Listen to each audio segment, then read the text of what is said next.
Friends, इस video में आज मैं विश्व के सर्वाधिक प्रतिष्ठित पुरस्कारों की चर्चा करूंगा। The most prestigious award of the world, what type of award they are, when it was initiated, who is the key person behind these awards, what is the importance of the awards, what is the qualification, how this award is awarded. ये मेरे video में आज के Nobel पुरस्कार के बारे में प्राथमिक चर्चा ही मैं इसको कहूंगा। नोबेल पुरस्कार कितने क्षेत्रों में दिए जाते हैं, कब शुरू किए गए थे, इसके पीछे की पर्सन कौन है जिसने नोबेल पुरस्कारों की शुरुआत की थी, क्या कारण था उसने नोबेल पुरस्कारों की शुरुआत की थी, और किस किस क्षेत्र में किस आधार पे नोबेल पुरस्कारों का चयन और व्यक्तियों का चयन किया जाता है। जैसा नाम से ही विदित है, नोबेल प्राइज, नोबेल पुरस्कार, शब्द में नोबेल है, कहीं ना कहीं नोबेल शब्द जुड़ा हुआ है इसमें, और वो जो नोबेल शब्द जुड़ा हुआ है वो नोबेल शब्द आए अल्फ्रेड नोबेल से। हमें मालूम है अल्फ्रेड नोबेल एक बहुत अच्छे इंजीनियर, एक बहुत अच्छे इन्वेंटर, एक बहुत अच्छे बिजनेसमैन और एंटरप्रेन्योर, एक बहुत ही बढ़िया केमिस्ट थे।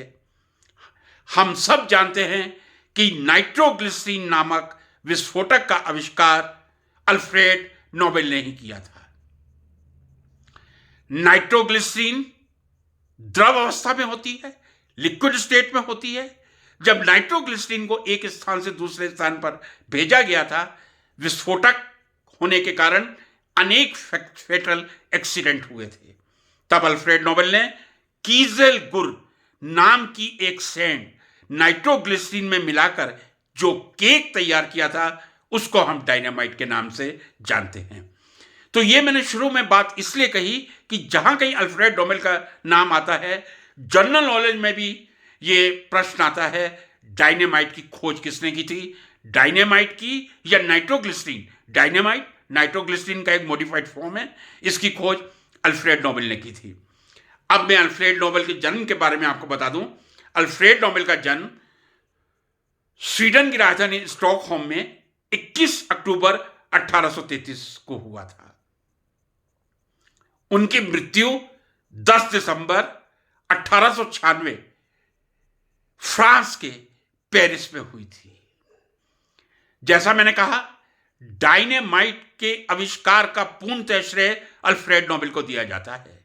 इसके अतिरिक्त ब्लास्टिंग जिलेटिन और बैलिस्टाइट अनेक ऐसे एक्सप्लोजिव हैं जिनकी खोज अल्फ्रेड नोबेल ने की थी। अल्फ्रेड नोबेल ने बोफोर्स, जो नाम भारत में बहुत प्रचलित था, मैं उसी बोफोर्स की बात कर रहा हूं, जो कि एक स्टील आयरन बनाने वाली कंपनी थी, उसको खरीद के आर्मामेंट मैन्युफैक्चरिंग यूनिट में कन्वर्ट कर लिया था। और जैसा मैंने शुरू में कहा, Alfred Nobel was a very good entrepreneur, but was a very good inventor, very good chemist, very good engineer. He was having 90 industries in 20 different countries.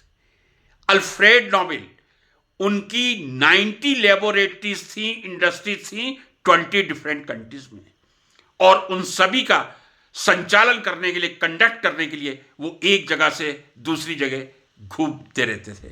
एक बात और बता दूं, Alfred Nobel never married, he was a bachelor, he was having a great lab in Sweden, he was doing very well, he was happy with his life, what it might be, but he was a fit. But every scientist और every common man, that is a common thing, क्या हो रहा है विश्व में, ये जानने के लिए न्यूज़पेपर का सहारा लिया जाता है। आजकल कितने लोग ले रहे हैं, इसकी मैं कोई चर्चा नहीं करता हूं। एक दिन पेरिस में बैठे हुए अल्फ्रेड नोबेल रोज की तरह न्यूज़पेपर पढ़ रहे थे, अखबार का वाचन कर रहे थे। जब उन्होंने न्यूज़पेपर खोला, उसमें उन्होंने अपना ही शोक संदेश पढ़ लिया था। Alfred Nobel read his own obituary in the newspaper, अपना शोक संदेश पढ़ लिया था। And what was that obituary? Death Alfred Nobel की नहीं हुई थी, उनके छोटे भाई लुडविग की हुई थी। लेकिन अल्फ्रेड नोबेल की मृत्यु के 5 साल पहले ही उनको मार दिया गया था ये ओबिचरी देके। And what is the obituary? Merchant of death is dead. Merchant of death is dead. मौत का सौदागर मारा गया। क्यों कहते थे उनको मौत का सौदागर?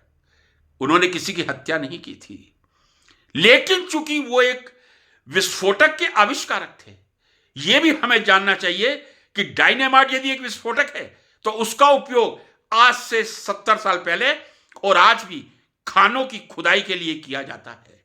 ओल्ड बिल्डिंग को डिमोलिश करने के लिए डायनामाइट का उपयोग किया जाता है। यह विस्फोटक का उपयोग केवल एक विध्वंसात्मक कार्य के लिए नहीं था, लेकिन जो गलत ओबिचरी दी गई, और गलत ओबिचरी में किन शब्दों का उपयोग किया गया? Merchant of death is dead. जिंदा आदमी ने यह पढ़ लिया, अल्फ्रेड नोबेल के दिल को धक्का लगा होगा, मैं समझता हूं। उन्होंने सोचा जब मैं जिंदा हूं, मेरे भाई की डेथ हुई है, लुडविग की डेथ हुई है, दुनिया ने मुझे मार दिया, मेरे मरने के बाद मुझे कौन याद रखेगा? एक बात और बता दूं, जो उन्होंने रिसर्च की थी अपनी 90 लेबोरेटरीज इन 20 डिफरेंट कंट्रीज में, उनके मृत्यु के समय 355 पेटेंट थे। 355 पेटेंट्स बनाना कोई आसान काम नहीं होता, और जब 355 पेटेंट्स होंगे तो पैसा भी बहुत होगा। बहुत पैसा था उनके पास। जब उन्होंने अपना यह शोक संदेश पढ़ा, उसके बाद उन्होंने 27 दिसंबर 1895 को अपनी विल चेंज कर दी, और अपनी विल में यह प्रोविजन कर दिया कि मेरी मृत्यु के बाद एक कमेटी बनाई जाएगी जो नोबेल प्राइज देगी, और उस कमेटी के मेंबर की क्वालिफिकेशन क्या होगी वो उन्होंने उसमें मेंशन कर दिया था। 1895 में अल्फ्रेड नोबेल ने इस दुखद मृत्यु संदेश को पढ़ने के बाद अपनी विल चेंज की थी, और 10 दिसंबर 1896 10 दिसंबर 1896 को अल्फ्रेड नोबेल की इटली में मृत्यु हो गई थी। फ्रांस में नहीं, मैं माफी चाहूंगा, इटली में सेरिब्रल हेमरेज से उनकी मृत्यु हुई थी, और मृत्यु के समय उनकी आयु केवल 63 साल की थी। जैसा मैंने आपसे कहा, शोक संदेश पढ़ने के बाद उन्होंने अपनी पूरी विल चेंज करके यह कहा था कि मेरी जो बची हुई राशि है, पैसा है, फिर मैं रिमाइंड करवा रहा हूं, he was unmarried through out his life. Brother थे और रिलेटिव हो सकते हैं, कोई उनकी लिगेसी के लिए नेक्स्ट जनरेशन नहीं थी। उन्होंने पूरा पैसा, लगभग पूरा कहूंगा, इस नोबेल प्राइज कमेटी के नाम कर दिया था अपनी विल में। जब उनकी मृत्यु हुई, उसके बाद एक कमेटी का निर्माण हुआ, और कमेटी ने यह निश्चय किया कि जैसा कि अल्फ्रेड नोबेल ने कहा था, अपनी विल में लिखा था, लिखवाया था, जो भी पैसा है उससे 5 अलग अलग क्षेत्रों में उल्लेखनीय कार्य करने के लिए, for the outstanding and excellent work in 5 different fields the Nobel prize will be established. 5 कौन कौन से क्षेत्र हैं जिसमें नोबेल प्राइज दिए जाने की घोषणा की गई थी? सबसे पहला फिजिक्स, दूसरा केमिस्ट्री, तीसरा फिजियोलॉजी और मेडिसिन, चौथा लिटरेचर, 5वां पीस। फिर एक बार रिपीट करूंगा, फिजिक्स, केमिस्ट्री, फिजियोलॉजी और मेडिसिन, लिटरेचर एंड पीस। यदि मैं हिंदी में कहने का प्रयास करूं, भौतिक शास्त्र, रसायन शास्त्र, फिजियोलॉजी और मेडिसिन को कहेंगे औषधि का रसायन, चौथा पीस शांति का पुरस्कार, साहित्य का पुरस्कार। ये 5 पुरस्कार थे, और 1901 से इसकी स्थापना कर दी गई थी। अब एक प्रश्न आपके मस्तिष्क में आ रहा होगा, हर साल अक्टूबर के माह में, जब अक्टूबर के पहले सप्ताह में नोबेल पुरस्कारों की घोषणा की जाती है, तब 5 नहीं 6 नोबेल पुरस्कारों की घोषणा की जाती है। फिजिक्स, केमिस्ट्री, फिजियोलॉजी और मेडिसिन एक ही है, लिटरेचर, पीस इनकी तो की जाती है। इसके अलावा 6ठा नोबेल पुरस्कार एक अर्थशास्त्र, इकोनॉमिक साइंस का भी होता है।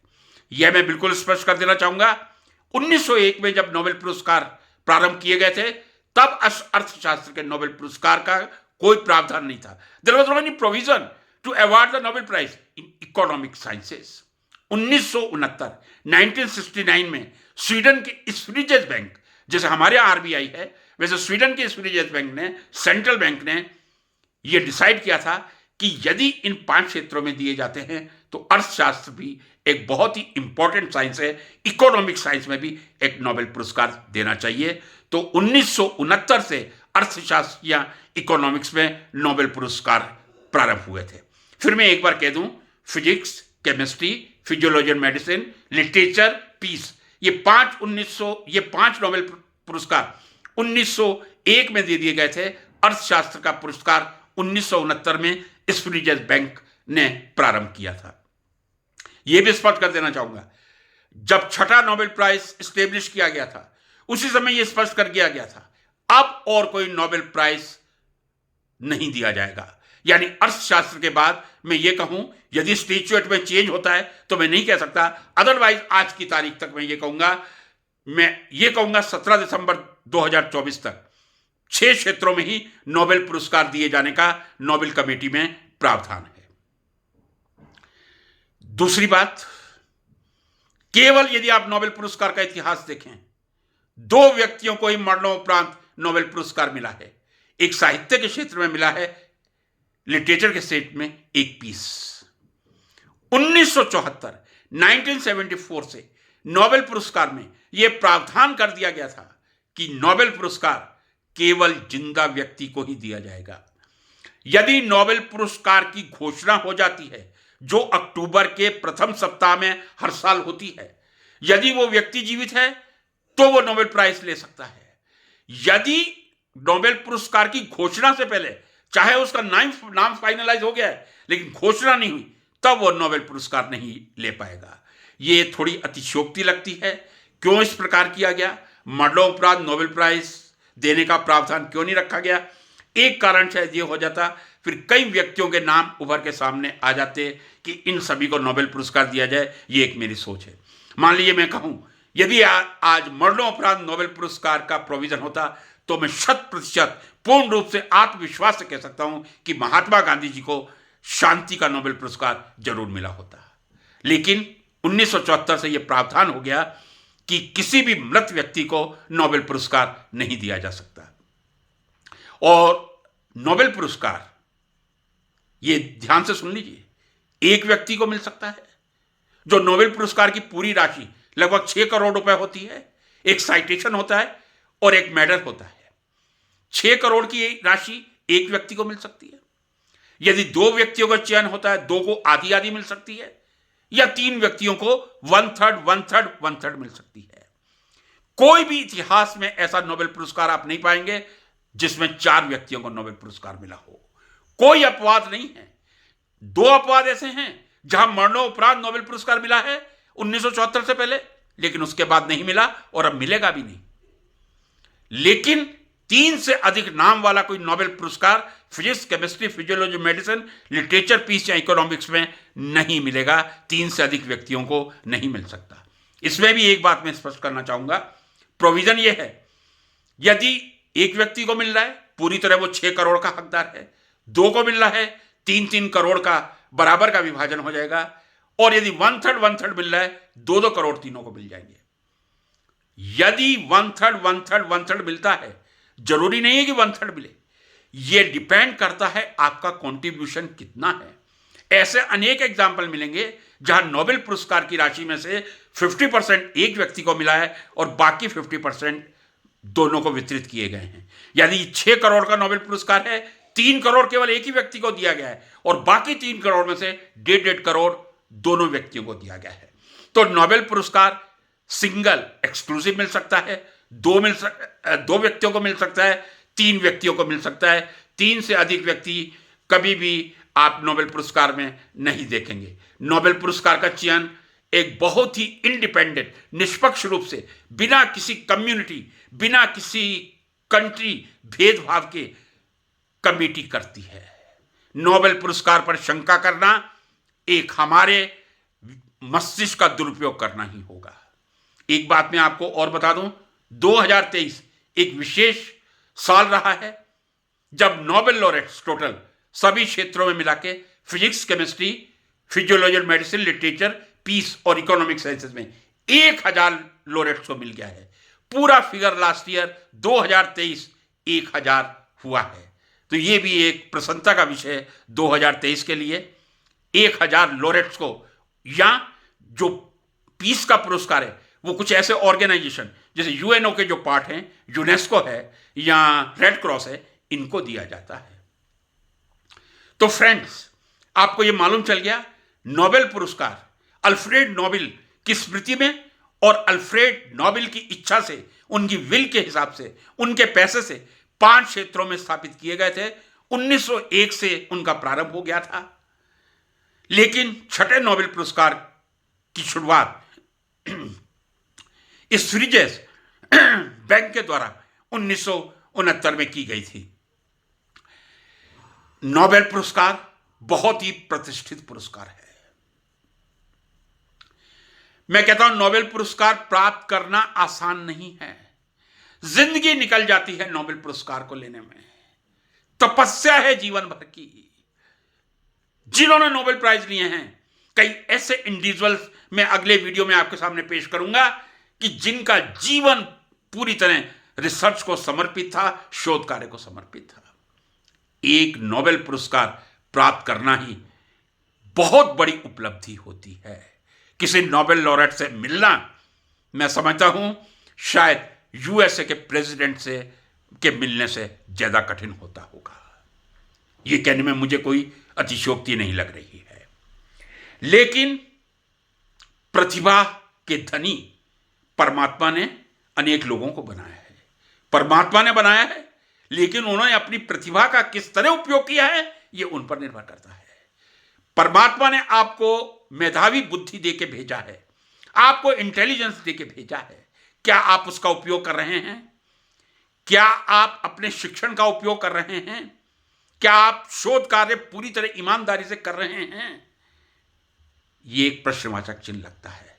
इसको प्रश्नवाचक चिन्ह ही रहने दीजिए, चिंता मत कीजिए। अब मैं आता हूं, एक टर्म होती है multiple Nobel laureates. Multiple Nobel laureates का मतलब होता है जिसको एक से अधिक नोबेल पुरस्कार मिला हो। अभी तक 1901 से 2023 तक लगभग 122 वर्षों में 5 ही ऐसे व्यक्ति हैं जिनको 2 नोबेल पुरस्कार मिले हैं। अभी तक इतिहास में कोई ऐसा व्यक्ति नहीं है जिसको 3 नोबेल पुरस्कार मिले हों। 2 नोबेल पुरस्कार प्राप्त करने वाले 5 महान व्यक्ति हैं, 5 बड़ी शख्सियत हैं, और उसमें सबसे पहला नाम मैडम क्यूरी का ही आता है। मैडम क्यूरी मल्टीपल लॉरेट तो थी, लेकिन विश्व की ऐसी एकमात्र फैमिली रही है, क्यूरी फैमिली, जिन्होंने 2 सक्सेसिव जनरेशन में 5 नोबेल पुरस्कार प्राप्त किए थे। विश्व इतिहास में यह कभी हुआ नहीं है, और मुझे तो यह संदेह है क्या भविष्य में भी होगा। मैडम क्यूरी ने 1903 में फिजिक्स का नोबेल पुरस्कार प्राप्त किया था। वो उन्होंने एक्सक्लूसिव नहीं लिया था, वो अपने पति पियरे क्यूरी और अपने पीएचडी गाइड हेनरी बेकरेल के साथ संयुक्त रूप से लिया था। तो मैं ये कहूं 1903 का जो मैडम क्यूरी का नोबेल पुरस्कार था वो उनके पति पियरे क्यूरी और उनके पीएचडी एडवाइजर हेनरी बेकरेल के साथ था। 1903 का नोबेल प्राइज फिजिक्स का था, पूरी तरह फिजिक्स का, सबको मालूम है। दूसरा नोबेल प्राइज 1911 में मिला था, लेकिन वो केमिस्ट्री में मिला था। आज हम इंटरडिसिप्लिनरी रिसर्च की बहुत बड़ी बातें करते हैं। मैडम क्यूरी एक ट्रू एग्जाम्पल थी, एक सत्य एग्जाम्पल हैं, इतिहास के स्वर्णिम अक्षरों में लिखी गई हैं, जिन्होंने उस 1903 का नोबेल प्राइज फिजिक्स में और 1911 का नोबेल प्राइज केमिस्ट्री में प्राप्त किया था। और 1911 का नोबेल प्राइज किसी के साथ नहीं लिया था, पूरी तरह एक्सक्लूसिव स्वतंत्र रूप से लिया था। और किस लिए लिया था? रेडियम और पोलोनियम की खोज के लिए लिया था। तो मैडम क्यूरी पहली नोबेल लॉरेट हैं, फीमेल नोबेल लॉरेट हैं, और पहली मल्टीपल लॉरेट में कह सकता हूं जिन्होंने 1903 में फिजिक्स का और 1911 में एक्सक्लूसिवली केमिस्ट्री का नोबेल पुरस्कार लिया था। इस श्रेणी में दूसरे व्यक्ति का नाम आता है फिजिक्स के जॉन बार्डन, जिन्होंने फिजिक्स में 1956 में और दूसरा पुरस्कार भी फिजिक्स में 1972 में प्राप्त किया था।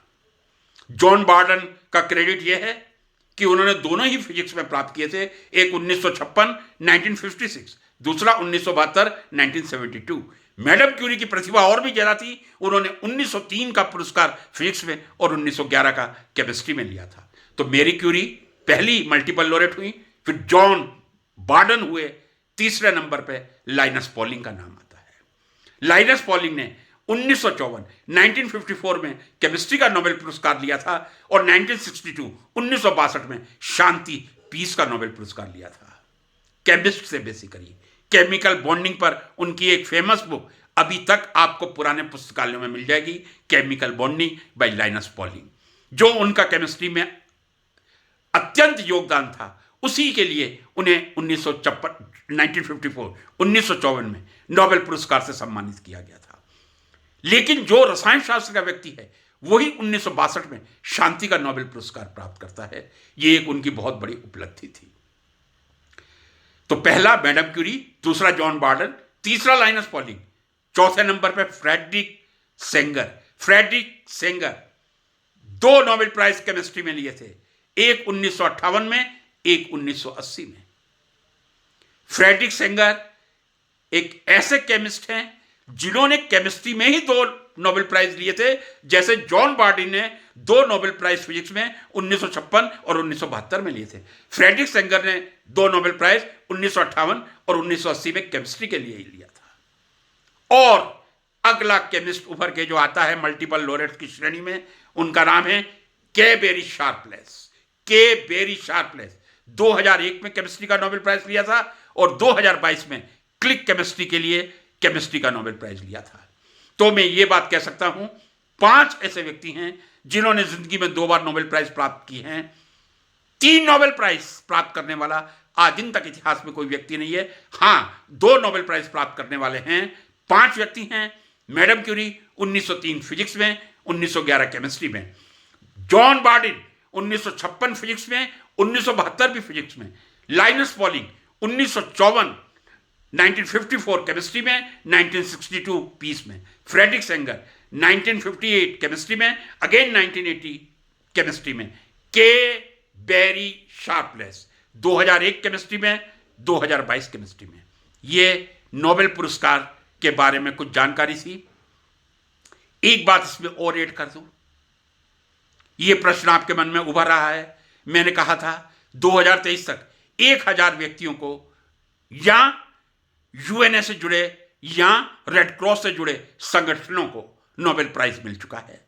यदि पूछा जाए कि कितनी महिलाओं को 2023 तक नोबेल पुरस्कार मिला है, तो इसका उत्तर है 64 ऐसी महिलाएं हैं जिनको नोबेल प्राइज मिला है। यहां मैं ये भी बाइफरकेट कर दूं कि लगभग 970 इंडिविजुअल्स हैं।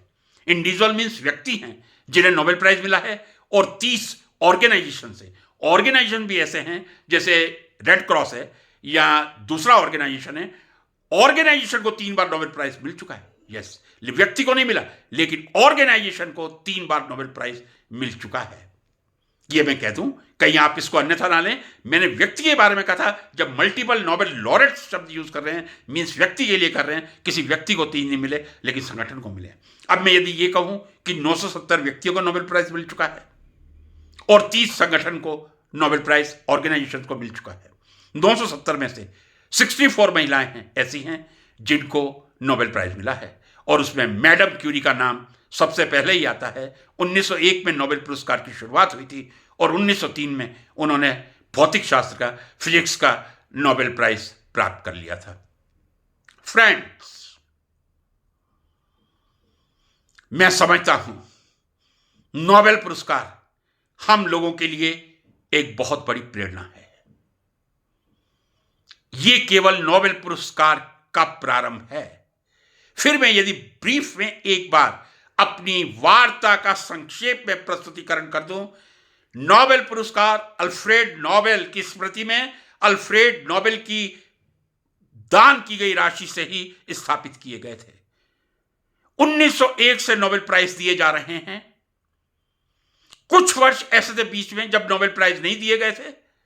वो ऐसा समय था जब प्रथम और सेकंड विश्व युद्ध का था। विश्व युद्ध कभी भी अच्छा नहीं होता, रचनात्मक कार्यों को प्रभावित करता है। 1914 से 1918 प्रथम विश्व युद्ध था, 1940 टू 1980, और 1939 टू 1945 सेकेंड वर्ल्ड वॉर था। इस बीच कई ऐसे साल थे जब नोबेल पुरस्कार नहीं मिला था। लगभग हर वर्ष नोबेल पुरस्कार मिल रहा है। 2023 तक 1000 लॉरेट्स को और ऑर्गेनाइजेशन को नोबेल पुरस्कार मिल चुका है। अल्फ्रेड नोबेल के पैसे से 1901 में 5 नोबेल पुरस्कार की स्थापना की गई थी: फिजिक्स, केमिस्ट्री, फिजियोलॉजी और मेडिसिन, लिटरेचर, पीस। छठा नोबेल पुरस्कार इकोनॉमिक साइंस का 1969 में स्वीडिश बैंक, जो स्वीडन का सेंट्रल बैंक है, उसके डोनेशन से प्रारंभ किया गया था। और अब एक विराम लग गया है। जब तक स्टेट्यूट में चेंज नहीं होगा, कोई नोबेल पुरस्कार नहीं दिया जाएगा। फिर मैं एक बार इसकी पुनरावृत्ति कर रहा हूं, मरणोपरांत किसी को नोबेल पुरस्कार नहीं दिया जाता है। एक इसका बहुत ही सुंदर उदाहरण जो मन को शुद्ध करता है, दुखी करता है, वो नाम मैं ले रहा हूं आर.बी. वुडवर्ड का। आर.बी. वुडवर्ड ऑर्गेनिक केमिस्ट्री के ग्रैंडफादर कहलाते हैं। RB. Woodward was such a brilliant organic chemist that he synthesized most complicated molecule in the laboratory, and that's true before 1960 maximum, when no facilities were available. He synthesized chlorophyll, he synthesized vitamin B12, of course with the co-partnership. He synthesized many other compounds, reserpine, colchicine, etc. And he was given the Nobel Prize in 1965 for his art of synthesis in organic synthesis. उनके Nobel prize का title ये था, art of synthesis in organic chemistry, कार्बनिक रसायन में संश्लेषण की कला। इस पर उनको 1965 का नोबेल प्राइज दिया गया था। आप सोच रहे होंगे मैंने और किसी व्यक्ति की चर्चा नहीं की, इन्हीं की चर्चा क्यों की है? इनकी चर्चा इसलिए की है, वो मल्टीपल लॉरेट नहीं हो सके थे, प्रतिभा के धनी थे, अपार प्रतिभा के धनी थे, जिन्होंने अपनी संश्लेषित रसायन की कला के लिए सिंथेटिक आर्ट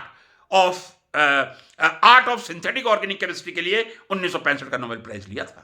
लेकिन कुछ समय बाद एक ऐसा युग आया था जब एक नया टॉपिक आया था, role of orbital symmetry in chemical reaction. Orbital symmetry का केमिकल रिएक्शंस में क्या भूमिका है? क्या ऑर्बिटल सिमेट्री कोई भूमिका निभाती है या नहीं निभाती है? That is known a role of orbital symmetry in chemical reaction. इस कार्य की जो शुरुआत हुई थी वो हार्वर्ड विश्वविद्यालय से हुई थी। हार्वर्ड विश्वविद्यालय जो विश्व का सबसे प्रख्यात विश्वविद्यालय है, जहां आर.बी. वुडवर्ड साहब ने काम किया था, वहां 2 व्यक्तियों ने, आर.बी. वुडवर्ड और हॉफमैन ने, एक श्रृंखला पब्लिश की थी पेपर्स की, जिसमें उन्होंने role of orbital symmetry in chemical reaction का वर्णन किया था, जिसे हम पेरिसाइक्लिक रिएक्शन के नाम से जानते हैं। दूसरी तरफ जापान के वैज्ञानिक फुकुई ने इंडिपेंडेंट रूप से अपने पेपर पब्लिश किए थे। और मैंने कहा, सर्वोत्तम कार्य के लिए, एक्सीलेंट वर्क के लिए यदि कोई क्राइटेरिया है तो वो सर्वश्रेष्ठ पुरस्कार नोबेल पुरस्कार है। 1981 में नोबेल पुरस्कार दिया गया था role of orbital symmetry in chemical reaction. 3 लोगों का कॉन्ट्रीब्यूशन था। मैंने आपसे कहा, हार्वर्ड से वुडवर्ड एंड हॉफमैन का और जापान से फुकुई का।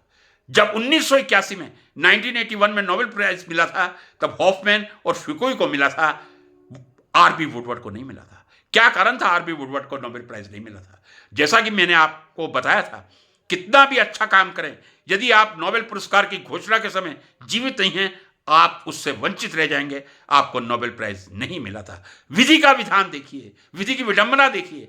1979 में आर.बी. वुडवर्ड सर ने इस दुनिया को अलविदा कहा था। 1981 में यह नोबेल पुरस्कार मिला था। यदि यह नोबेल पुरस्कार 1979 में मिला होता तो अल्फ्रेड नोबेल जरूर उसमें होते, और आज मैं 5 नहीं 6 मल्टीपल नोबेल लॉरेट्स के नाम ले रहा होता। या 1981 में यदि वुडवर्ड जीवित होते तो उन्हें जरूर नोबेल पुरस्कार इस क्षेत्र का मिला होता, क्योंकि उनका भी उतना ही योगदान था जितना हॉफमैन का था। दोनों ने संयुक्त रूप से जॉइंट पेपर पब्लिश किए थे। तो ये एक विधि की विडंबना है। दुख होता है मन को, इतना काम करने के बाद भी चूंकि उनकी मृत्यु हो गई थी, उनको नोबेल प्राइज से, दूसरे नोबेल प्राइज से वंचित रहना पड़ा था। मित्रों, एक बहुत बड़ा इतिहास और बहुत ब्राइट ब्रिलियंट साइंटिस्ट हमारे सामने हैं, जिन्होंने नोबेल पुरस्कार लेकर नोबेल पुरस्कारों को सार्थक किया है। यह मेरे लेक्चर की पहली श्रृंखला है। आने वाले श्रृंखला में मैं नोबेल पुरस्कार के अनेक दूसरे फैक्ट्स, दूसरे तथ्यों से आप सबको अवगत कराऊंगा। मैं समझता हूं कि आपको ये YouTube का मेरा जो मैंने ज्ञान देने का प्रयास किया है अच्छा लगा। यदि दिल से अच्छा लगा हो, कृपया शेयर करना ना भूलें और लाइक करना ना भूलें। नमस्कार।